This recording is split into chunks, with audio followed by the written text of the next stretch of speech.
Un petit point avec vous parce qu'il y a énormément de personnes qui me disent voilà Nabila, t'as réussi, pour nous t'as la vie parfaite, comment tu fais, etc.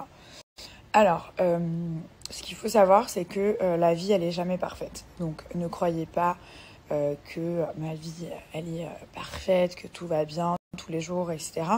Oui, j'ai beaucoup de chance. Oui, je me suis battue pour ça et je pense que ceux qui me suivent le savent, j'ai jamais rien lâché. Il m'est arrivé des drames dans ma vie. Je sais même pas comment j'ai fait pour me relever, honnêtement.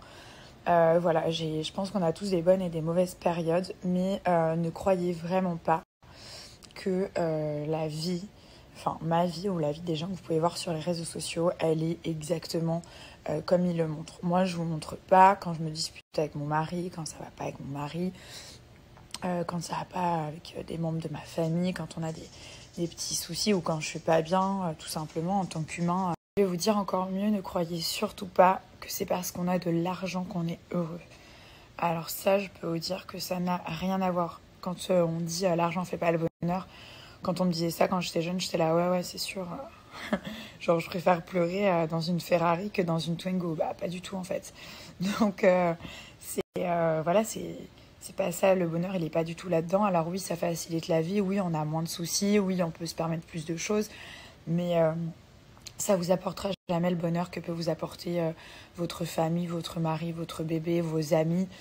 Ça, c'est irremplaçable. C'est pas du tout le même bonheur. Donc voilà, parce que vous êtes adorable avec moi. Je vois tous vos messages, même sur Twitter et tout. Et oui, aujourd'hui, je suis très fière de ce que je suis devenue. Et j'essaie de montrer le droit chemin. J'essaie d'être une bonne maman pour mon fils aussi. C'est ma priorité. Que c'est vrai que je me dis parfois, quand on voit la vie des gens sur les réseaux, on peut se dire oh là là, ma vie comme elle est pourrie et tout. Parce que je vois des fois des messages comme ça et genre ça me fait trop de la peine quand vous dites ça, ouais, Nabila elle est là et moi je suis là, genre non en fait, ne dites vraiment pas ça parce que c'est pas vrai du tout. Moi aussi j'ai des moments où ça va pas du tout, sauf que je vais pas prendre mon téléphone et snapper. Je suis pas comme ça. Je vais pas sortir mon snap à chaque fois que je me dispute avec mon mari. Que ça va pas, que je suis triste. Enfin, j'ai des moments aussi comme ça où ça va pas, où des fois dans mon travail, il y a des choses que j'arrive pas à mettre en place, qui m'énervent. Voilà, j'ai plein de choses aussi, sauf que je prends pas mon snap et je pleure pas comme ça en vous disant non, ça va pas bien. Si je le dis à mon mari, et puis à ma mère, à ma grand-mère, à mon frère. C'est ces personnes-là en fait que je vais appeler quand je suis pas bien, qui vont me remonter le moral. Mais je vais pas vous le dire à vous. Enfin, moi, j'essaie de vous donner un maximum d'ondes positives. Quand vous me regardez, j'ai envie de vous pousser, de vous dire, de vous montrer des belles choses, d'essayer de vous transmettre des valeurs, des choses comme ça. Mais j'ai pas envie quand je suis pas bien, de vous snapper mon mal-être ou quoi. Enfin. Du coup, voilà pour cette petite parenthèse. Je pense que c'est important aussi de dire les choses et pas que de vendre du rêve aux gens. Donc quand je vous snappe des choses, oui, c'est ma vie, oui, j'ai une vie qui est vraiment cool. Je suis très contente, ma famille qui est près de moi, ma famille qui a la santé, mon fils qui est en bonne santé, mon mari qui est là, voilà. Et oui, c'est vrai que parfois ma vie, elle peut faire rêver. En tout cas, c'est gentil quand vous mettez ces messages et tout. Et je suis hyper fière de ce que je suis arrivée à faire, parce que vous me connaissez, genre... depuis 7 ans maintenant et voilà, je suis partie de rien en fait, de rien du tout, de zéro, de moins zéro, parce qu'à l'époque la télé-réalité c'était encore plus mal vu que maintenant. Je me souviens quand j'arrivais sur les plateaux télé, limite là ils me faisaient passer pour un clown ou pour une fille de joie, pour ne pas être vulgaire. C'était juste terrible en fait. Donc voilà, tout ce que j'ai, je le revendique. Ce que j'ai, je le revendique et je l'assume parce que en fait, je suis tellement fière de l'avoir eu que par moi-même. Enfin, je sais pas comment vous dire, quand on a tout comme ça, c'est pas pareil quand on revient de loin comme ça. Genre mon père, il est né en Algérie, il parlait ni le français ni l'anglais. Maintenant, il travaille dans un super poste en Suisse et tout. Enfin, je suis trop fière de lui et c'est ça en fait les success stories, c'est les gens qui sont partis de loin, qui se sont donné les moyens, parce qu'il n'y a rien qui est impossible.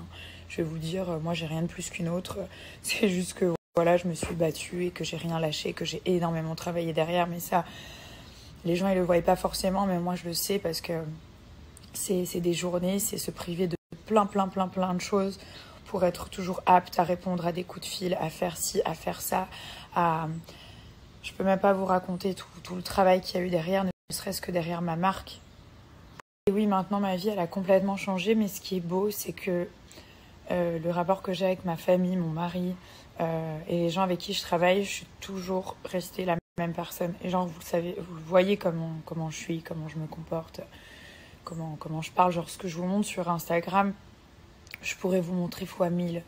Il y a des choses que je montre même pas parce que j'ai même pas envie que les gens ils disent oh là là, moi ma vie elle est pourrie, ou oh, elle veut nous narguer, ou elle veut nous impressionner. Donc je montre de temps en temps parce que bah oui, c'est des choses qui font partie de ma vie et de mon lifestyle, mais croyez-moi qu'il y a plein de choses que je vous montre pas parce que je suis pas là que pour montrer. Regardez, j'ai une veste qui vaut 100 000 euros, ou un bracelet Cartier à 50 000. Enfin, je m'en fous en fait. Moi, si j'achète des trucs, c'est pour moi et c'est pas pour narguer les autres. Donc voilà. Ce qui est bien aussi, c'est que quand on connaît quelqu'un avant le succès, bah, on est sûr que la personne n'est pas là pour les mauvaises raisons en fait. Moi, quand j'ai connu mon mari, bah j'avais rien du tout, si ce n'est des longs cheveux noirs, bien noirs corbeaux, et des petits vêtements taille XXS, c'est tout ce que j'avais. Et voilà, et mon petit truc à moi, mon humour, mon petit charme, et je pense que c'est ça qui lui avait plu à l'époque. Et voilà, enfin, genre, il n'y a rien qui a changé entre nous, genre, on est toujours les mêmes, on a toujours les mêmes problèmes, sauf que maintenant on est plus mature. Et quand on a des problèmes, bah, on les met pas sur les réseaux, on les règle en silence, comme un mari et une femme doivent le faire, selon moi. Voilà, c'est quand on a des soucis dans un mariage, c'est des choses qui doivent être réglées en silence et qu'on ne doit pas partager avec les autres. Donc voilà, tout ça pour vous dire que j'avais un peu envie de vous parler aujourd'hui et que ça m'a fait du bien. Oui, j'ai oublié de vous dire, quand j'ai connu mon mari, j'avais aussi, vous savez, les petits